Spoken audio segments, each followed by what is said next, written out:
Today I thought we'd go through my 3DS collection. Now I say 3DS collection and it is mainly because I play them all on a new 3DS XL. This one being my latest one. You would have seen the rest of my collection in my consoles video. But all of my DS and 3DS games I play on one of these. Today will be purely the DS cartridges. This will be part 1. Part 2, which I'll do at a later date, will be all the 3DS cartridges, including special editions, etc. So it's quite a lot in this collection from as far as I'm concerned. I know it's not one of the biggest collections out there, but to me it's still quite substantial. So I thought it's best to break it up into two, and we'll break it up into DS and 3DS. But I play them all on a 3DS. So the first one, and these are in some sort of resemblance of alphabetical order, is Actual Pull. Simple billiards game, nothing too complex about it. We then have Asphalt Urban GT. There was a few racing games. The racing games on the DS level weren't necessarily the best. It just didn't really keep up with good graphics and moving through. But going down streets and that, and the depth, being able to time your brakes and acceleration and whatnot, became a bit difficult. But you still had a lot of fun playing them. This one falls into that for me as well. These I never go out aiming to buy, Big Brain Academy or any of the ones like that. This one came to me in a bundle. We have Carnival Games, which I've not actually played on this, but I have played on the Xbox with the Kinect. Had a lot of fun with that, and I've been meaning to give this one a go to see what it's like. It's basically a lot of little mini games, duck shooting, skeet ball, things like that. So I'm curious how that plays, but haven't looked at it yet. We have Narnia, The Lion, the Witch and the Wardrobe. As you can see by the cover, it's based on the movie series that came out. Once again, haven't played this one. It came in a bundle along with Prince Caspian. So I'm not sure if they're the only two Narnia that came out on DS. I don't know if there's any others. These both came in a bundle. I am curious to see what they play like. I'll pop them in at some point and have a look. We then jump to Chrono Trigger. This is a Square Enix title that's well known. A lot of people are fully aware of Chrono Trigger. This one I don't think has the map in it. It has the manual. Yeah, it's got the manual but no map. This is one of the all-time classic JRPGs. The crew that was behind this made this game in a way that it was designed to be the be-all and end-all, and it still holds up today against any other JRPG as far as I'm concerned. When you get videos identifying the best JRPG ever, and they don't say this is it, it's questionable, because all other JRPGs that came after Chrono Trigger are emulating Chrono Trigger to some extent. It was, and to my mind still is, the best. This one, no cover for it. It's crossword, got the manual and the card and the box, but for some reason the cover was missing. No idea. I have played that a little bit. It's quite a bit of fun just to play. The crosswords aren't that hard, to be perfectly honest. Combat of Giant Dragons. Now I've sold a few of these where I've had the cartridge only. I've not played Dragons. I have played Insects, and there was another one that I played for a bit. Never played them all the way through. It was quite enjoyable. You basically, building up the power of whichever creature you have, and you're fighting others as you walk through a path. That's as far as I can explain about it, because that's as far as I got, and then I put it aside. Bit of fun, but didn't really grip me. Crash Boom Bang is one that I actually picked up recently, and is one that I want to jump in and have a look at.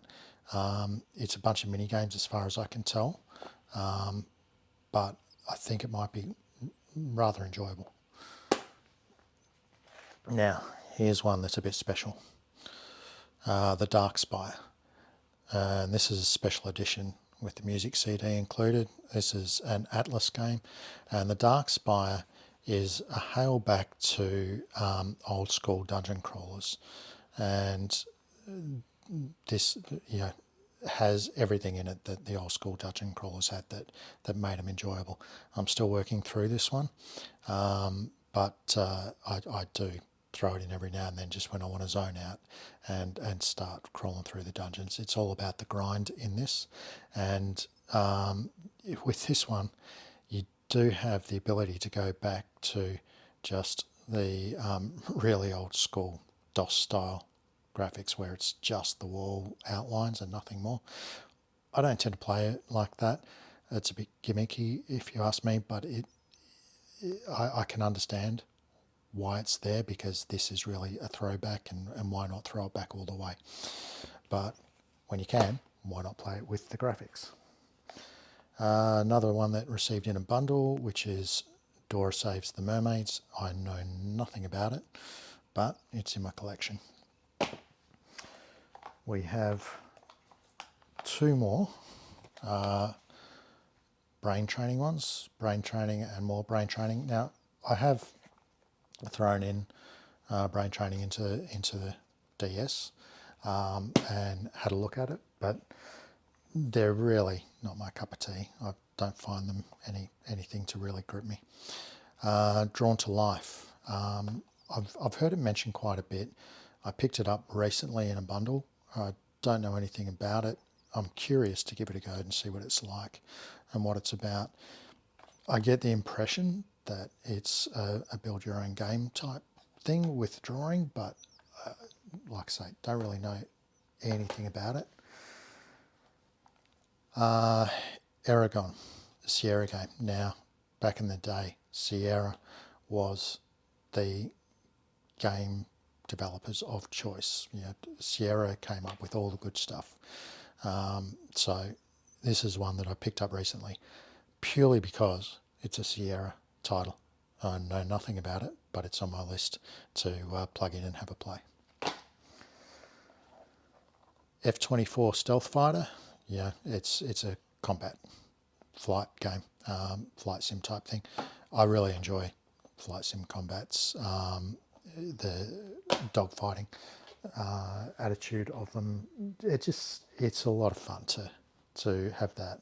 You know, not just being racing left, right, and forward and back. It's, you know, doing loops and flips and twirls and avoiding being shot at the same time. It's a lot of fun. This one is basically a book on the DS. In fact, it's all of the Faraway Tree series by Enid Blyton. Great series of books. This one also, it's sort of like a click and flick through now.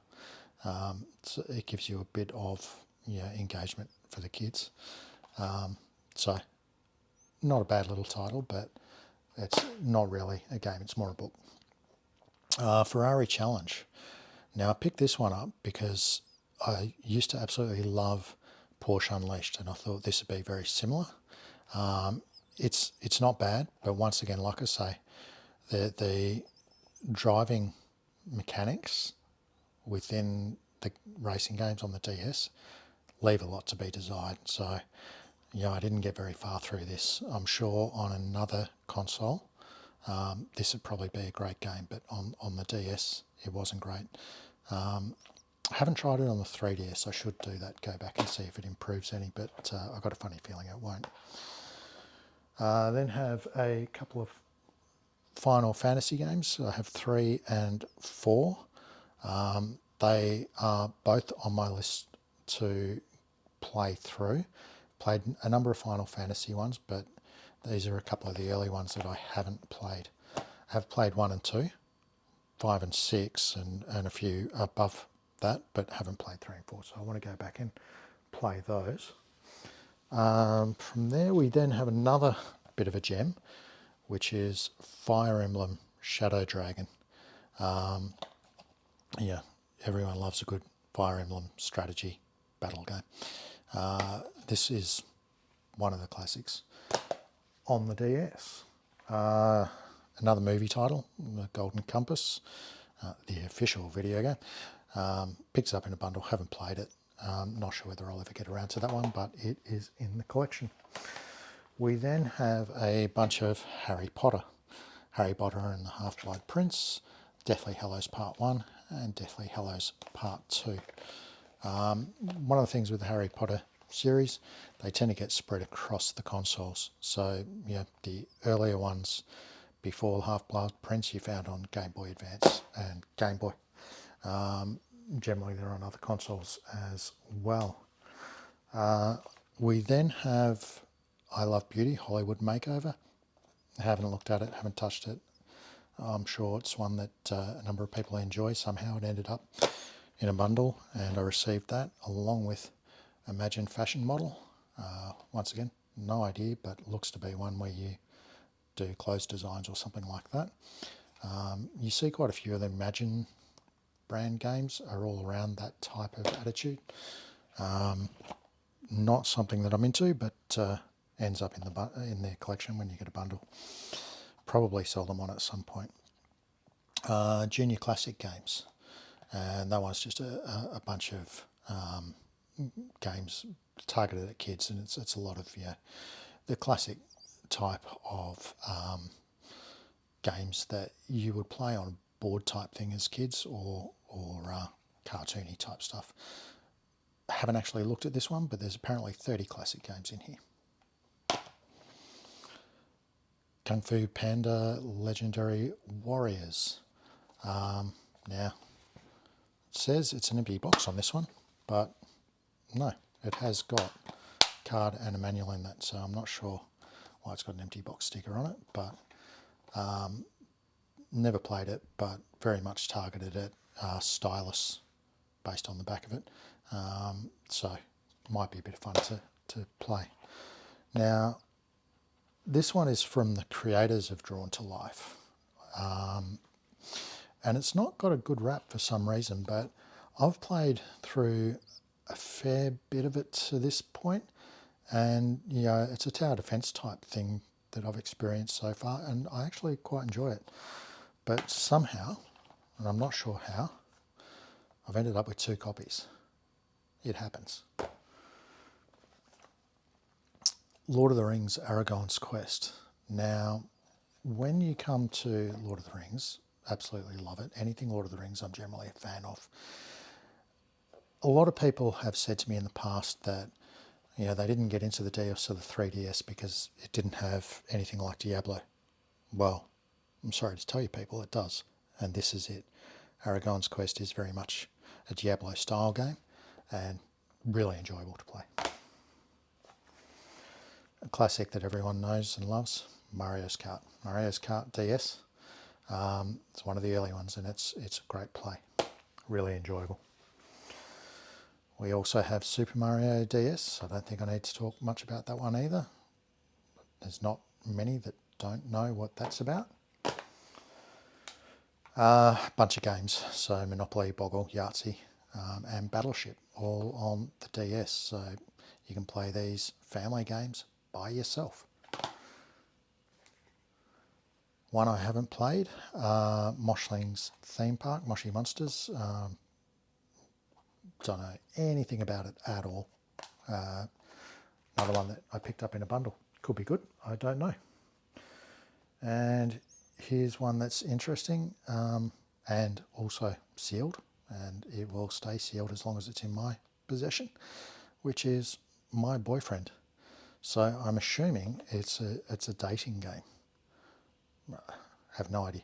That's what I'm expecting. If you know anything about these and you actually think they're good, let me know in the comments. We also have Something a little bit outside of the game realm, but they are games.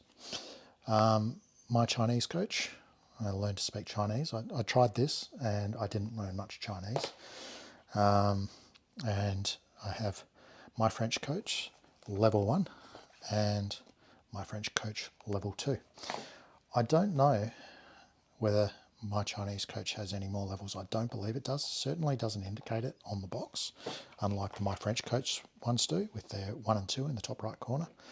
But I'm expecting my French coach is not much different to my Chinese coach, and it's not something that really works for me as far as learning a language is concerned. The games are cute and a bit fun, but they didn't keep you entertained for very long. Need for Speed, Carbon, Own the City. Now, Need for Speed is always one that is enjoyable, but on the DS, it's hard to play when you've played Need for Speed games on, say, the PS3 or something like that. Nervous Breakdown, block brick breaking game, hard to say. That's a bit of a classic. When you've got a little bit of time to waste, pop that one in and blow some blocks away. We have Nintendogs, Dash and Friends. Once again, I've had quite a few of these that have come to me in bundles, generally not with the box, so I've sold them on as cartridge only. Not something I want to keep in my collection if I don't have the box on it. I'm never going to play it, so realistically it's just a title for the collection. Mascot Mania. This is another one where I've actually picked it up twice. I had it on cartridge only and then ended up with it with a box as well. I should actually put it in and have a look what it is, but yeah, they have special attacks, etc., and it seems to be kind of like a racing game of some nature to me. Might be worth a look at. Since it keeps on coming into my list, it might be fate that I play it.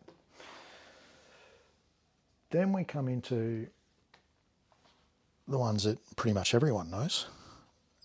We have Pokemon Diamond version, and if we can get that to sparkle up. That's the nice sparkly holofoil cover.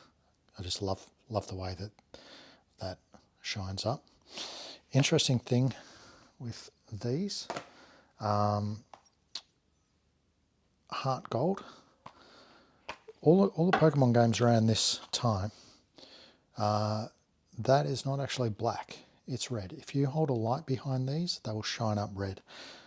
Very important thing to know, because that is how you can easily tell whether they're a fake cartridge or a real one. It's hold a light behind them. If they shine up with a red tinge, and you can kind of see through them, they're genuine. If they're black, they're a fake. No questions asked. So that's Pokemon Heart Gold version. We have Pokemon White version. The same trick works with these ones. Pokemon White 2. Now, I don't have Black and Black 2. I would like to have them, but they're pretty exy now, so I'm not sure I'll ever get those. That trick does not work with all Pokemon cartridges, but it does work with these ones. And the black ones as well. Prince of Persia, The Forgotten Sands. This one I love.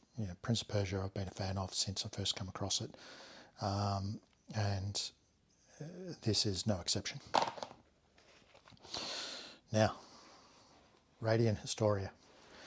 This one is a bit of an interesting one. I picked this one up with the music CD inside and had no idea that it was sealed when I bought it. So it did come to me sealed. Because of that, I've not been game to open it. And because I've not been game to open it, I went out and bought it again. So Radiant Historia. Unfortunately, what you'll also find is when I get to part 2 of this video, I have Radiant Historia again, but on the 3DS. And the 3DS, they fixed up a few things and added a couple of bits, and it's a better game to play. So, although I started on this, I quickly stopped and then moved on to playing it on the 3DS. It's a great game, and I'm glad I've got it on the DS, especially the limited edition copy. But Yeah, and if you can, get the 3DS version because it's just better. Resident Evil Deadly Silence, it's an old classic horror survival game. Not many people that don't know anything about Resident Evil. A lot of fun. This one is a bit special though, a bit different. This is Retro Game Challenge, and this one is, you see it around a little bit here and there. It's a good one to pick up if you can get your hands on it. It's an interesting one the way it plays, because it takes old retro games and puts them into a story with a character on the TV, and you play one of the two kids sitting in front of the TV playing it. It also runs you through snippets of gaming magazines where you can read tips and hints on how to beat the games and how to achieve certain goals. And the character on the TV gives you challenges. It gives you goals to reach within certain levels of games, and then the magazine cheats help you to achieve those goals. You still got to be able to play them and do well, but it just creates another angle on playing these old retro games. And you're also not playing the whole game. You could just play a level or a couple of levels. And it's actually quite amusing and fun, and it's a good little one from Xseed. So yeah, if you find that one, grab it. It's worth getting. Scourge Hive. You're running around inside a facility and trying to take care of the alien forces that have taken over, sort of thing.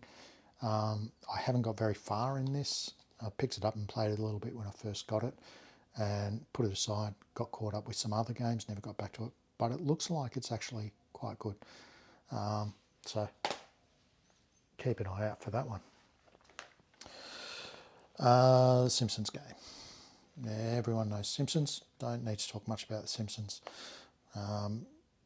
Basically, yeah, it's the Simpsons in the game on the DS. Then we have Solo to Robbo, Red the Hunter. This is another game that's been identified as a bit of a classic, a desirable game. This, unfortunately, is hard to come by and has gone up quite substantially in price. It's understandable too, because it is a lot of fun. What is not understandable is why it's so rare. Why did it not get picked up when it first came out? That one has me a bit baffled, but that one, a very enjoyable game. And if you do find a copy at a budget that's within your realm of affordability, pick it up. Sonic Rush, Sonic, run like mad, pick up the rings. Spyro Shadow Legacy. It's, you're cruising through sort of level platforms, Golden Axe style type thing, and taking out enemies, working your way through it. Played it a bit, haven't played it all the way through, but did enjoy what I played and do intend to go back and finish it. Star Wars Episode 3 Revenge of the Sith. Haven't played it at all. I enjoy Star Wars. I wouldn't say I'm a fanboy or anything of Star Wars. I want to plug it in because there are some Star Wars games that I've played and I've really enjoyed, and I suspect this might be one of them. Tak, the Great Juju Challenge. Tak is a sort of a side-scrolling platformer in the vein of Wonder Boy. Quite a lot of fun. This one I haven't played yet. I've played the previous Tak, The Power of Juju, on the Game Boy Advance and really enjoyed that. And this one is on my list to play because of that. Another one that I got in a bundle, Top Spin 2. Don't know anything about it other than it's a tennis game. Tennis games have never done much for me, but there it is. Pixar Toy Story 3. Apparently this one's got an exclusive bonus level code inside. Know nothing about it, but curious to throw it in because I do like Toy Story the movie. Another one that everyone should know is WarioWare. DIY, do it yourself. Haven't played this one, but Wario is generally a whole bunch of small games that are thrown at you really quickly. I suspect this one is the similar. Only difference is this one has make your own micro games. So I'm curious to see how that goes. I'm kind of thinking it's like a Wario version of Mario Maker. So Mario Maker I really enjoyed. I'm curious to see how WarioWare comes out. Now, another one that for some reason I have 2 copies is The World Ends With You. Now, the reason I have 2 copies is I bought one. Once again, this one's sealed. I didn't know it was sealed when I was buying it. It wasn't advertised as sealed, and I received it sealed. So that one has sort of been sitting on my shelf, wanting to play it and not getting there because it's sealed, and I didn't really want to open it up until I found it in a Salvation Army. So I bought it again. This time it's not sealed. I could tell that before I bought it, and it's actually a lot of fun, this one. You're given challenges to do within a certain time frame. There's a clock on you to do it, and there's some antagonists behind you setting the challenges for you and setting up the arena that you're playing in to try and make you fail in that arena. And the upshot is if you don't succeed, the world ends. Really enjoyable. We have Worms Open Warfare 2. Worms, it's fantastic. Everyone loves Worms. The best thing about Worms is when you play multiplayer. But most of the times when I play this, I do play it by myself. Still really enjoyable. Then we come to Legend of Zelda, Phantom Hourglass. What can I say? Zelda games, they're all good. And I'm not sad to have that. Nor am I sad to have this one. Zelda Spirit Tracks. I haven't actually played this one yet. It's on my backlist to play. And it was, I picked it up quite a while ago, but it's unfortunately not one that I've got around to. However, the price on this has skyrocketed. I don't know why. If you know why, tell me in the comments. But it's a Zelda game. So they're my 2 Zelda games on the DS. So that is my DS collection, short of the loose cartridges, which I showed in a previous video. These are all my games that I have for the DS that are boxed with manual, despite one being crossword not having the cover for it for some reason. All the rest, including games like Pokémon Conquest, are in the video of loose cartridges unboxed. So that is the end of part 1. Part 2, I'll go through my entire 3DS collection. Now, my 3DS collection does have some special entries and some limited editions that are attractive and really enjoyable. And I'm sure you'll love that video when I launch that one. In the meantime, I hope you enjoyed that viewing, and whether you're a player or a collector, happy hunting.